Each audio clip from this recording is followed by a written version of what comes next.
Today we have the Samsung S90F and the LG C5 OLED TVs. Both of these are going to be mid-range OLED TVs. And when I say mid-range OLED TVs, I mean the price bracket that they're in, not the quality of the TVs themselves. As they are both great TVs, there's not going to be a wrong answer here, but I hopefully can get you to the right conclusion. So without further ado, let's get into the comparison. So this video is going to be a little bit different. I'm going to do commentary over some of the footage that you're seeing, and it's live commentary. So a lot of it's going to be edited in. You may hear some pauses, some breaks. Think of it sort of as a live stream in a way.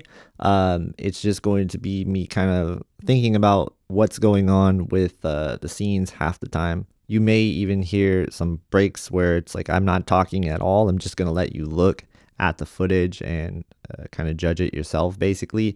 And I do feel really confident at the filming of this footage because I did make sure that both TVs are going to have the correct white balance for the camera.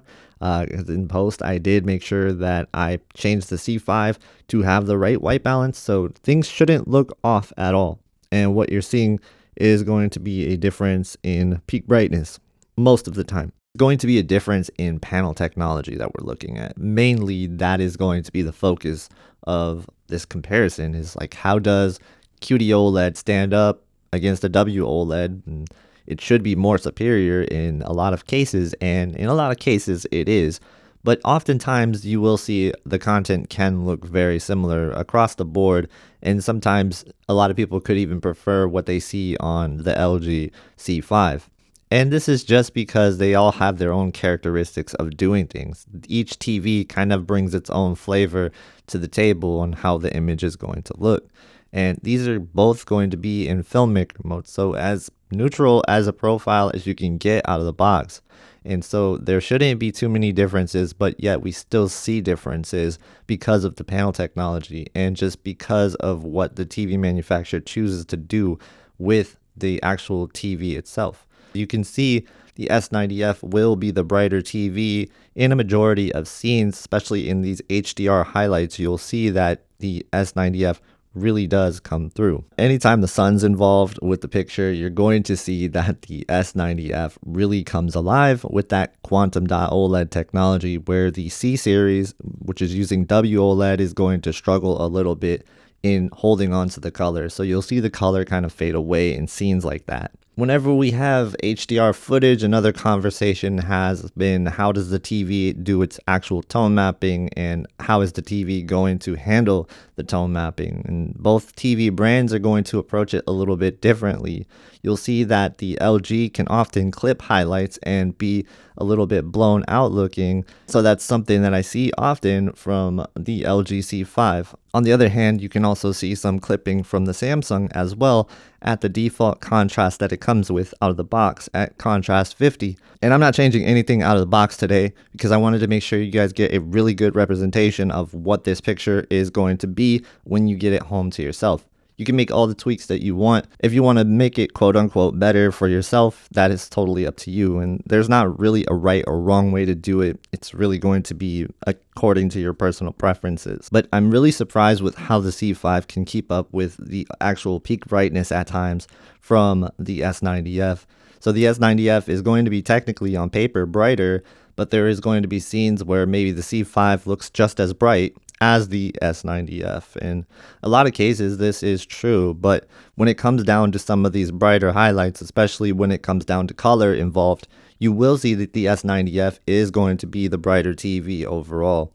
And when they're the same price like that and you have that differential, then you're always going to probably lean towards the brighter TV, unless you really like the picture profile of the TV that we're talking about, the C5. It has its own unique style, you know. That's something that LG has their own signature look. I've seen a lot of the color look very similar from year to year, and just the way that TVs are set up, it's kind of like their signature profile. In a way, you can think of it kind of like camera technology, where you're seeing color science be applied from each TV manufacturer. You know, I'm not really sure if that's exactly what's happening, but I do see a lot of characteristics come from both TVs from year to year. I'm going to pause it right here because I think this is a pretty crazy example of color luminance. As you can see here, the color luminance on this scene right here from the S90F is really just like popping off the page to me. And this is something where this is a reason why I would like to get the quantum dot OLED over top, because if you look at this area right here on the C5, you're not seeing as much emphasis on that bright color. And that's where the S90F is really coming alive. So with dynamic tone mapping on both the TVs, you can really get some exaggerated looks out of the TV and really showcase the brightness of the TV in certain content. And you can really see that the S90F is showing a lot of brightness compared to the C5. And at times, they can look very similar, like I've explained. But if you're really looking for, the brightest, most impactful TV in this price bracket, it's without a doubt going to be the S90F. There is going to be cases where the C5 could get around the same brightness or close to it, but the actual capability of the S90F is always going to exceed what the brightness the C5 can get to. I mean, on paper, it's the brighter TV as well. Let's go to the standard mode. A lot of people ask me about the standard mode and how that's going to look. So let's look at standard mode. Now, I don't really look at standard mode personally, but I know a lot of people ask for it. So this is why you're going to get a standard mode comparison. Because there are some people that watch it in standard mode and this is what they want to see. Whoa. That's crazy. There's no doubt about it. The LG C5 is going to be a presentable TV and it looks really good. But when you look at it next to the S90F and a lot of content, especially content that involves really bright colors, you will see that there's a huge separation. And especially with oranges and yellows, blues, greens, you can see a lot of different things. And magentas, a lot of different colors just come to life on the QD-OLED, where they sort of kind of can fall apart on a WOLED. On its own, I doubt you're going to really nitpick these things unless you've trained your eyes to look for it. Like, I could really call out these things when I'm just looking at the C series by myself, but if you're looking at the C series and you're not somebody that's often looking at a lot of different TVs, you probably won't even pick up on it and you won't even really notice the difference. So it's not something that is a dire, huge downside to the WOLEDs, but it is one thing you have to look out for. The color dilution is something you definitely will see with them side by side next to a QD-OLED. When you're talking about the differences between colors, it's definitely an advantage for the S90F. There's no doubt about it, and there's no other way to spin it other than that. I really like looking at this one right here with the hand in the background, the LEDs. You can really see that on the S90F, they are really popping out. And on the C5, they look a little bit more faint compared to what they look like on the S90F. This is very high graded content. And take a look at the scene on Spears of Munsell here. You can see that the butterfly definitely looks better on the S90F. I don't even think this is a question. It is popping off the screen way more, and also the colors are just way better on the S90F, where we're talking about highlighter like yellows. When we're looking at the yellows kind of shifting into a green, that's exactly what I'm seeing in a lot of cases with the yellows on Spears of Munsell here. And yeah, this is a huge difference. It's funny enough, I actually prefer the C5 on this scene. I'm not sure why, but it does look a little bit better to my eyes. But like the way that the sand looks there looks better on the C5 to me. Everybody's favorite alligator. Which one does it better? That skin definitely pops on both TVs. Like, there's no doubt about it. All right, so we're doing 1000 nit Spears of Munsell, and we're going to turn on dynamic tone mapping now. That's that. They're both on. Now, both dynamic tone mapping is on for both TVs. There's no doubt about it. The S90F is way ahead. Way ahead. Those of you that like to use dynamic tone mapping with your TVs, I believe that the S90F is a good TV for that. Like, look at this. I'm going to pause it right here because this almost doesn't look like the same scene at all. Look at the color loss here. I want to toggle off and on for filmmaker mode here. Set to the same exact settings as game optimizer, by the way. And I just want you to see, what you're kind of losing here. terms of like, look at the flame, right? You go to filmmaker mode, now it's a lot brighter. You want to go in and look, see what it does. So there's a difference when you use Game Optimizer. This is a big deal because most people are going to be having their game look like this. There's no doubt about it. The S90F is a better gaming TV, hands down. So this is HDR gaming. We will show you SDR, and I've got a lot of praise actually for the C5 and SDR this year, because I do think like they fixed some of the things that was a problem in the past, but I still don't see a reason to buy it for gaming, especially with some of these issues with the flickering, like I've kind of showed you with this. Like, I mean, look at that. You can see what I mean, hopefully, by the flickering. Look at the center of the screen here and look around the rock. You can see that pulsating effect. And if you look over on the S90F, you don't see that. Here's another example of the color brightness. Kind of look at this globe here. Hopefully you can see this. Obviously it looks great on the QD-OLED. This is like a big color that QD-OLED just brings to life. So you can see here it is in filmmaker mode. Yeah, there's a little bit of color brightness there. And then here it is in game mode. Oh, there goes the color brightness.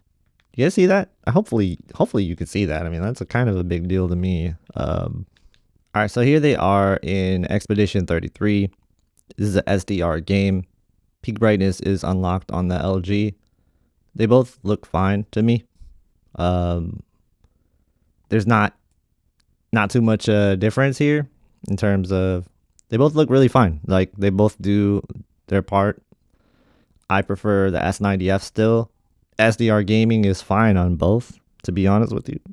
I still prefer the S90F though. So SDR is okay, actually, on the C5. So dynamic tone mapping's on both of these TVs now. Quite a big difference. Yeah, dynamic tone mapping, if you like playing with this on, your better bet is probably going to be the Samsung. Even if you don't play with dynamic tone mapping on, your better bet is the Samsung. And that's just games in a nutshell. So this is just a few examples of Aquaman. As you can see, I'm going through here. You can kind of make the judgments for yourself. I'm not going to say too much on this. I think both TVs do movies exceptionally well, and you really can't go wrong choosing between the two on movies. I think for most people, the S90F is going to be the choice, especially if you do any gaming at all. The S90F is the clear choice. If you're a movie watcher, you can make a case for both. You really could. I wouldn't fault you for going with the C series if that's what you want, but there is a lot of examples where I've watched movies and I still like it better on the S90F. But in a lot of scenes, they're going to look fairly similar for the most part. A lot of the movies that you're watching are conservatively graded in HDR. And when it comes down to SDR, you do get a very similar presentation. This is a SDR demo. I've maxed out both TVs so you can see the difference in SDR. It does look like the S90F is a little bit brighter in a lot of cases. And I've seen some of this watching YouTube TV as well. I don't know the exact numbers behind SDR between the two, but just judging it off of what I'm seeing with my eyes, I'm seeing that the S90F is looking like the brighter one overall. Both can give you a good image in a brighter room, but it definitely feels like the S90F is better here. For the most part, I think we've seen all that we need to see with the S90F and the LG C5. In a lot of content, they can look very similar, but in most content that I'm seeing, the S90F is the clear winner, and it comes down to color and color brightness. But this year, it's also just peak brightness in general. The S90F does separate from the C5 with peak brightness in mind many times, and the C5 is not dim. The C5 is not dim at all. It's just that the S90F is not really at this mid-range level anymore in terms of its peak brightness. It's more along the lines of a flagship. You know, it's not too far off of where the Bravia 8 Mark II is, which is kind of crazy to think about. Anyway, let me know which one you guys would pick in the comment section. And if you want to keep watching TV comparisons, definitely check out this video right here. Thank you guys so much for watching. Please subscribe to the channel, and I'll see you in the next one.